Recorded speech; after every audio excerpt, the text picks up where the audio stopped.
j'ai eu envie d'essayer un nouveau format. Cette vidéo est la première du genre. Une vidéo hybride qui mêle des jolies images, de la musique douce, une voix off, parfois des moments face cam, et des sujets de fond, des découvertes, des astuces. C'est un peu tout ce que j'ai aimé découvrir ces derniers temps, sur les réseaux sociaux, en lisant un bouquin, en discutant, peu importe. Le format est hybride, de par les images évidemment, mais j'ai aussi eu envie de mélanger plein de thématiques. Par exemple, pour cette première vidéo, je vous propose que l'on commence avec une recette délicieuse pour goûter, une astuce mode, une réflexion sur le couple, le passage d'un livre qui m'a servi de rappel, une super façon de faire une sauce salade avec peu de choses, et enfin une réflexion sur l'infidélité. Vous voyez, difficile d'enfermer cette vidéo dans une case. Et tant mieux finalement.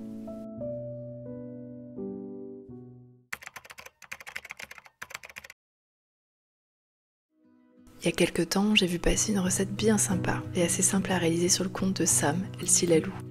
Des rondelles de pommes avec de la pâte feuilletée autour. Je me suis dit que ce serait idéal pour le goûter. Pour réaliser cette recette, il me faut 2 pommes, de la pâte feuilletée, du sucre et de la cannelle. Direction le magasin bio pour acheter ce qui me manque.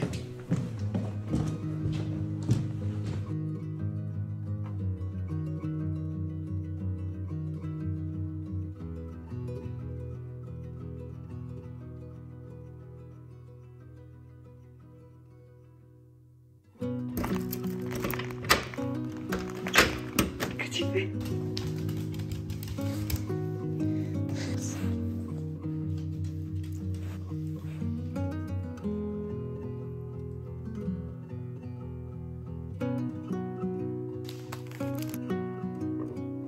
J'ai aussi pris du beurre de cacahuète parce que je me suis dit que ça pouvait être délicieux d'en tartiner un peu dessus.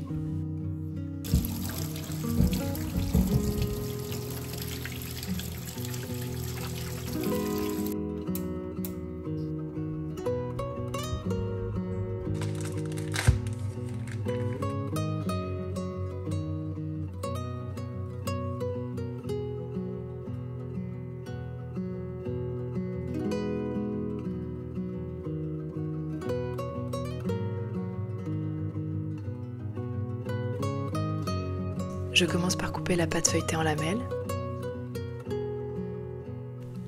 puis à couper les pommes en rondelles.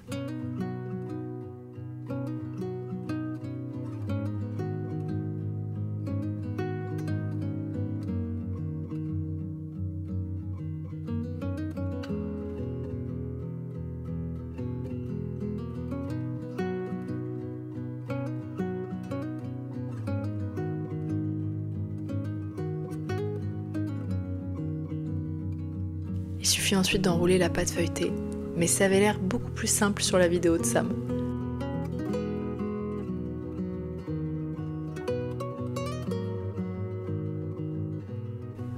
Comme vous le voyez, de mon côté, c'est une catastrophe, mais je laisse rapidement tomber la présentation originale pour faire à ma façon. Après tout, le goût sera exactement le même.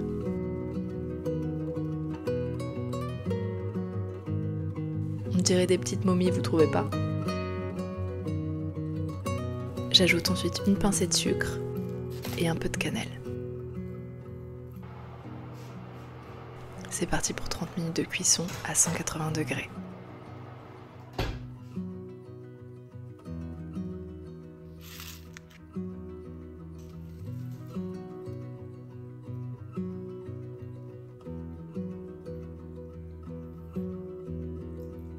C'est délicieux.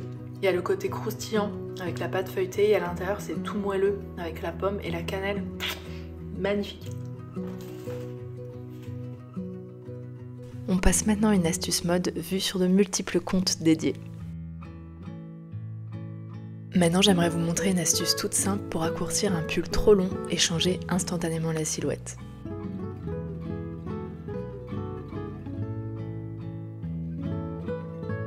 Alors on peut évidemment rentrer le pull dans le bas que l'on porte, que ce soit un jean, un pantalon, un short ou une jupe, mais parfois le rendu n'est pas à la hauteur.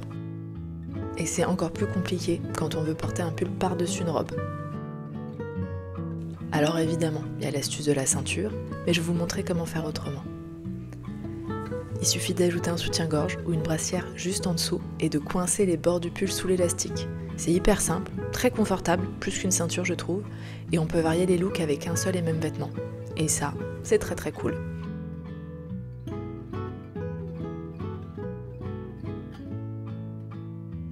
Bon, là ne faites pas attention à mon look. Je suis au bureau pour la journée et mon but est avant tout d'être confortable, mais avec un look un peu plus recherché, je trouve que cette astuce est absolument géniale. Faut juste pas oublier qu'on a une brassière sous le pull si à un moment on est un peu chaud. J'aimerais maintenant vous parler d'un livre qui m'a servi de rappel et qui redonne, je trouve, un sentiment de puissance intérieure. J'ai commencé un livre dernièrement. Tu viens là, toi? Tu veux venir pour la vidéo? C'est Daphné Moreau qui en parlait sur son podcast. C'est un livre qui s'appelle Les 7 habitudes... J'ai un doute. Les 7 habitudes de ceux qui réalisent tout ce qu'ils entreprennent. Et apparemment c'est un livre génial. J'en suis encore au tout début, mais c'est vrai que je le trouve très intelligent. C'est pas du tout un livre bateau dans le domaine du développement personnel. Ça a pas l'air d'être un livre bateau non plus dans le domaine de l'entrepreneuriat. Ça a l'air d'être des règles, on va dire, assez universelles, assez vraies, qui font sens en fait. Et je trouve que de lire ce genre de livre, c'est toujours un bon rappel. J'en suis vraiment qu'au début, mais il y a déjà une première règle. Le premier chapitre, il est sur le fait d'être proactif. Et il met l'accent sur quelque chose que je sais, mais que j'ai eu tendance à oublier. C'est qu'en fait, on n'est pas esclave ni victime des événements externes, de ce qui nous arrive. On a un choix là-dedans, on a une liberté, et c'est peut-être notre libre arbitre le plus important.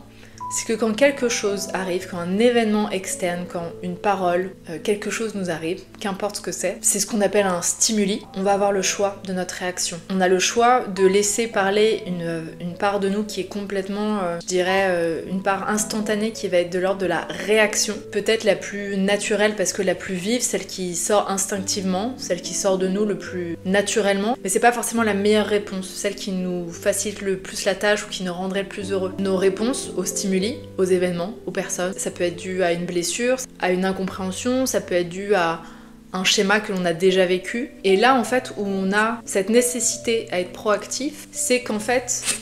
Dis donc, tu me déconcentres un peu. Tu me déconcentres un peu, là. Tu me laisses parler ? Et en fait, on a le choix de comment on va réagir. C'est normal de ressentir cet élan soudain, cet élan immédiat. Voilà comment ça me fait réagir. Et c'est pas forcément la réaction la plus intelligente à avoir, loin de là. La faculté de subordonner une impulsion à une valeur constitue l'essence même de l'individu proactif. Les réactifs se laissent piloter par leurs impressions, les circonstances, les conditions, l'environnement.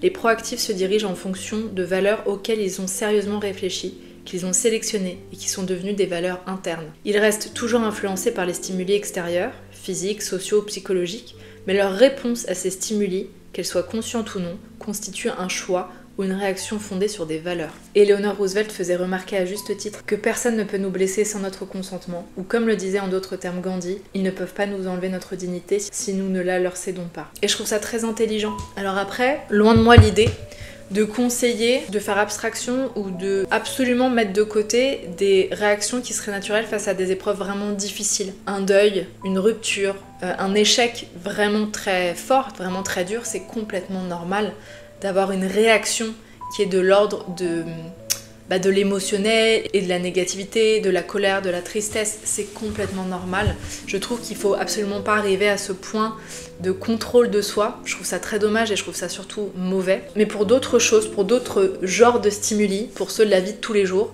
je pense que c'est très intéressant et nécessaire effectivement que nos réactions, que nos réponses à ces stimuli soient calquées sur nos valeurs, sur ce que l'on a envie d'être, sur la direction que l'on veut donner à notre vie, que ça soit pas seulement calqué sur la réaction. On change totalement de sujet avec une astuce toute simple pour préparer une délicieuse sauce en quelques secondes. Quand vous avez envie d'une sauce un peu plus onctueuse et crémeuse qu'une simple vinaigrette, je trouve que le houmous est l'option parfaite. Il suffit d'y ajouter un peu d'eau pour le transformer en sauce salade. Alors soit vous le faites vous-même, évidemment, ou bien vous l'achetez déjà préparé. Et ça marche aussi parfaitement avec le tahini, la purée de sésame.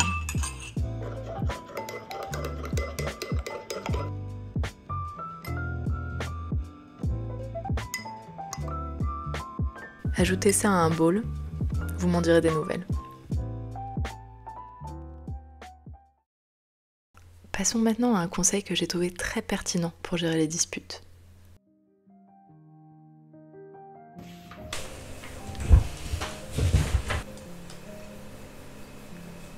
Pour parler de couple et d'amour, je suis tombée sur une vidéo de Léa du compte Je ne suis pas jolie, qui a fait une série de vidéos sur ce que son mari et elle avaient mis en place dans leur vie de couple pour améliorer les choses. Ils sont ensemble depuis très longtemps, ils ont un petit garçon.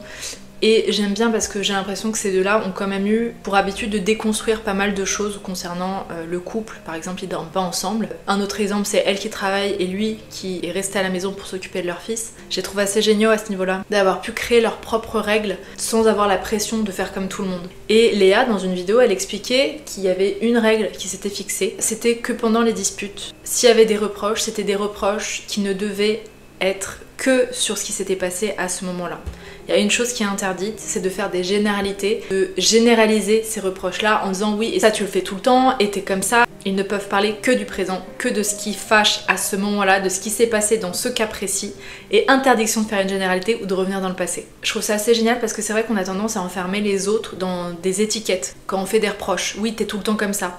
Et en fait, mine de rien, le langage, il a un impact énorme sur comment on voit le monde et on voit les choses. J'avais lu tout un livre sur le sujet que j'avais trouvé incroyable, sur l'importance de la sémantique dans la compréhension des choses et dans l'appréhension que l'on a du monde. Déjà, on va enfermer l'autre dans une étiquette, on va extrapoler ce comportement comme si il représentait l'entièreté de ce que la personne était. Et c'est tellement injuste finalement pour la personne que la personne en face de nous va réagir à cette injustice plutôt que d'essayer de réagir à ce qui s'est vraiment passé à ce moment-là. Et en fait, je trouve que de rester dans le présent et dans le cas précis, ça permet de régler le problème instantanément parce qu'on est tous les deux là à chercher des solutions sans être à se fâcher l'un et l'autre sur ce que l'autre a dit qui est totalement injuste, qui est pas vrai, qui enferme dans une étiquette, etc., etc. Je trouve que c'est une règle toute simple à appliquer. Et c'est pas facile, hein. Je suis la première à faire des généralités et à avoir tendance à extrapoler un comportement. Ça, il faudrait que je progresse. Je vous propose de terminer cette vidéo avec une réflexion sur l'infidélité. Ouais, c'est un sujet un peu tabou et douloureux.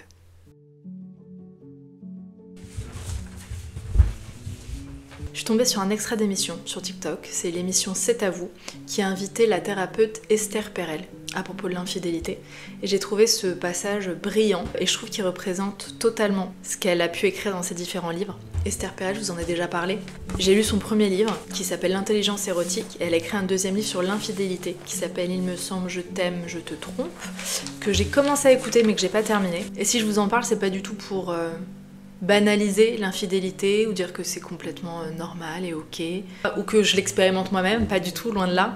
Mais ce que j'adore avec Esther Perel, c'est qu'elle apporte de la nuance, alors que je trouve que dans les médias en général, ou tout ce qui est discours mainstream, grand public, il y a tendance à avoir ce côté manichéen, le bien, le mal, les gentils, les méchants, et que forcément s'il y a infidélité, il y a forcément un méchant dans l'histoire, et que forcément c'est qu'il n'y a plus d'amour, ou qu'il n'y a pas de bonheur dans le couple.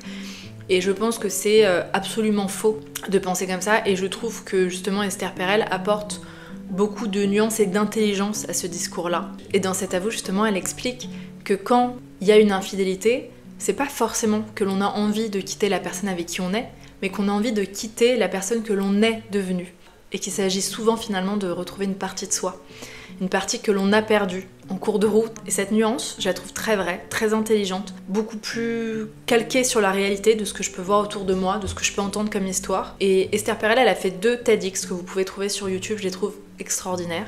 Le premier, il aborde la question du désir dans le couple longue durée. Et il y a un autre TEDx qu'elle a fait sur l'infidélité justement. Et ce talk s'appelle Repenser l'infidélité, un talk pour toutes les personnes qui ont déjà aimé. Donc je vous le dis tout de suite, foncez voir ces 2 vidéos qui sont absolument géniales. Et non, elle ne prône ni ne conseille l'infidélité, loin de là. Mais comme je vous le disais, elle apporte de la nuance et elle apporte un éclairage différent. Pourquoi est-ce qu'on trompe ? Pourquoi est-ce que les gens heureux trompent-ils ? Parce que parfois il y a de l'infidélité alors que le mariage ou que le couple va très bien. Quand on parle d'infidélité, de quoi parle-t-on en fait ? Finalement, est-ce qu'on parle de porno ? Est-ce qu'on parle de prostitution ? Est-ce qu'on parle de texto avec quelqu'un d'autre ? Est-ce qu'on parle d'imagination ? Est-ce qu'on parle de sexto ?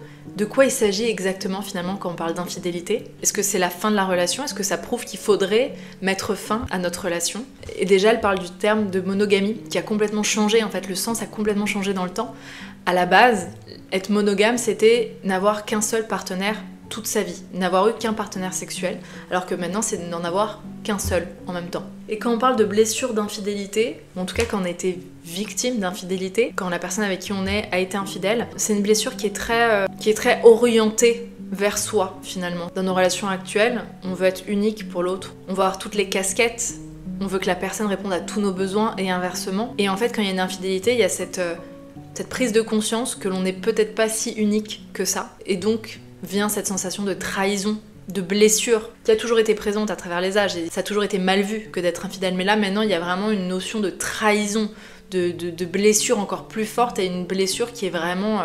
c'est pas seulement de la douleur, c'est comme si ça nous était destiné, comme si c'était pour nous blesser, nous. Et en fait, quand on prend un peu de recul, je pense pas que ce soit vraiment le cas. Alors je vous dis ça, je suis pas du tout experte en la matière, mais c'est vrai que quand on prend du recul, je suis persuadée que c'est pour retrouver une partie de soi. C'est pas du tout contre l'autre, c'est pas parce qu'on n'aime plus l'autre ou bien qu'on ne désire pas l'autre.